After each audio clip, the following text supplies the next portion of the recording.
নমস্কার বন্ধুরা, লক্ষ্মী ছাড়া ঋতিকার ব্লগে সবাইকে স্বাগতম। সকলে কেমন আছেন? আশা করছি ভালো আছেন। আমি অনেক দিন পর আমার নতুন ভিডিও নিয়ে আপনাদের সামনে এলাম। তো এই কারণেই এতদিন আমি ভিডিও দিইনি, কারণ আমার শরীরটা প্রচণ্ডই খারাপ ছিল।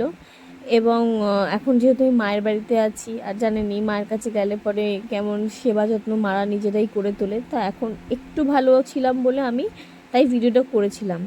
সেখানে অনেক দিন ভিডিও ছাড়িনি। বাইরে দেখেছেন এই 6টার সময় কত রোদ্দুর। আমি আবার খালি উঠছি আর শুয়ে পড়ছি, উঠছি আর শুয়ে পড়ছি, কারণ আমার শরীরটা একদমই ভালো নেই এখনও অবধি। আমি গলার অবস্থা মানে আপনারা শুনলেই বুঝতে পারবেন। তো যাই হোক, যেভাবে হোক আমাকে অফিস অবধি যেতে হবে। হ্যাঁ, এখন আমি অফিস যাবো বলে রেডি হচ্ছি। ব্রাশটা করে নিচ্ছি, ব্রাশ করে স্নান করে নেব। স্নান করার পর এবার রেডি হব, রেডি হয়ে কিছু খাবো, খেয়ে এবং বেরোবো। ঠিক আছে, কিন্তু বাড়ি থাকলে কি হয়, শ্বশুর বাড়িতে আমাকে সকালে উঠে কিছু না কিছু এখন রেডি করতে হবে, নিজের জন্য সব কিছু নিজেকেই করতে হবে এবং হাজব্যান্ডের জন্য কিছু করে রাখতে হবে। তো এখানটা আমার একটু অসুবিধা হয়ে যায়, তাই জন্য মায়ের কাছে চলে এসেছিলাম। তো যাই হোক, মা আমাকে সব কিছুই হাতের কাছে করে দিয়েছে, করে দেয় আর কি। এটা একমাত্র শুধু আমার জন্য না, সব মেয়েদের জন্যই এটা হয়ে থাকে মনে হয়। বিয়ের পর যদি মায়ের কাছে যাওয়া হয় তো মা কিছুই করতে দেয় না। তো স্নান টান করে রেডি হয়ে নিচ্ছি, কিন্তু আমার শরীরটা একদমই ভালো লাগছিল না, একদমই অফিস যেতে ইচ্ছা করছিল না, কিন্তু যেতে তো হবেই।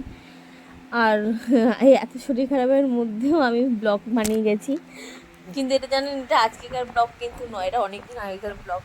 এবং আমার শরীর খারাপ কেন, কি হয়েছে, অবশ্যই আমার নেক্সট ভিডিওতে আপনারা জানতে পারবেন যে আমার কি রোগ হয়েছে না কি হয়েছে। এত শরীর খারাপ সারাক্ষণ বলতে থাকি, ভিডিও ছাড়ছি না, অবশ্যই আমি জানাবো।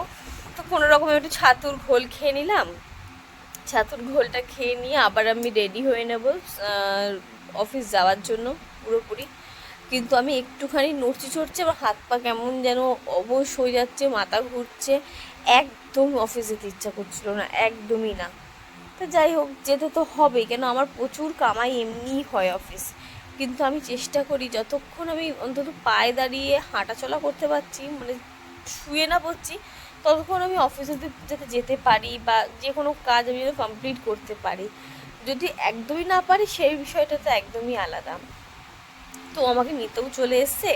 আর এই হচ্ছে আমাদের বাড়ির ভিতরে কিছু গাছ, যেখানে এরকম ধানি লঙ্কা হয়েছে, গন্ধরাজ লেবুর গাছ, একটা লেবু হয়েছে, পাতি লেবু হয়ে আছে, দেখতেই পাচ্ছেন কতগুলো।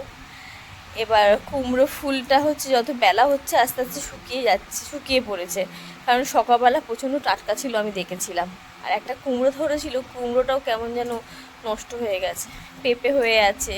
সবাই বাড়ির ভিতরে, গ্রামের বাড়ি যেরকম হয় আর কি, চারপাশে গাছগাছালি থাকে, তো এরকমভাবেই হয়ে আছে। তো গাড়িটা বের করে নিচ্ছে আমাকে নিয়ে যাওয়ার জন্য।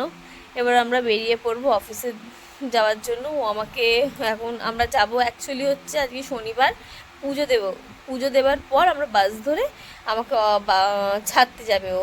ওখান থেকে ও আবার অফিস যাবে। মানে আমাদের একদম গোল রুটিন থাকে, ডেলিকার রুটিন। এর আগেও অনেক ভিডিওতে দেখেছো তোমরা, যে এরকম বাসে যাচ্ছি আমাকে দিতে আসে। তো এর বাইরে আমাদের আর কোনো লাইফই নেই, অফিস বাড়ি, বাড়ি অফিস। তার মাঝখানে যদি একটু সময় পাই তোমাদের সাথে এই ভিডিও শেয়ার করার জন্য, তো এই ভিডিও শেয়ার করি। আদার্স যদি কোথাও যাওয়া হয় তাহলে তখন আমরা সেই ভিডিও শেয়ার করি, কেন ওইগুলো দেখতে অবশ্যই তোমাদের ভালো লাগবে, কারণ একঘেয়েমি ভিডিওগুলো হয়ে যায় যদিও।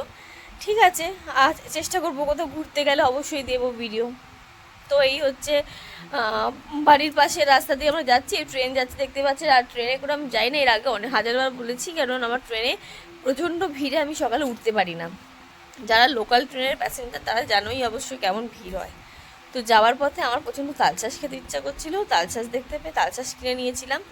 আর এই যে পুজো দিয়ে, মন্দিরে পুজো টুজো দিয়ে আমরা বাস ধরতে যাব প্রত্যেক শনিবার। এই বড় বড় ঠাকুরের মন্দিরে এসে আমরা পুজো দিই।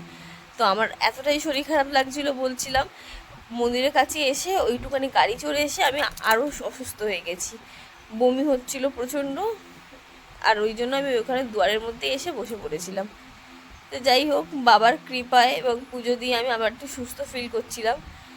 এবার আমরা বাসে করে চলে আসব অফিসের দিকে। বললাম ও নেমে যাবে অর্ধেক রাস্তায়, ওর অফিসে যাবে, আমি আমার অফিসে যাব, একঘেয়েমি লাইফ যেটা হয় আর কি। তো ওর আমার সঙ্গে আসার টাইম হলেও যাবার টাইম হয় না, কারণ ওর অন্যরকম শিডিউল থাকে। তো আমি বাস থেকে নেমে অটোতে উঠে পড়েছি অফিস অবধি যাওয়ার জন্য। তো অফিসে যেরকম নর্মালি হয় 8.5 ঘন্টা ডিউটি, তো অফিসে গিয়ে 8.5 ঘন্টা ডিউটি কমপ্লিট করে আমি অ্যাজ ইউজুয়াল ওরকমভাবে বেরিয়ে পড়ে আবার বাস ধরে বাড়ি ফিরবো। বাড়ি ফিরে আমাকে রোজকার রুটিন, এই যে সন্ধ্যা হয়ে গেছে দেখতেই পাচ্ছ ব্যাকগ্রাউন্ডটা, অফিসও হয়ে গেছে, এসে আমি বাস স্ট্যান্ডে দাঁড়িয়ে আছি, বাসে করে বাড়ি ফিরবো। তো আজকের জন্য ভিডিও এই অবধি, টাটা।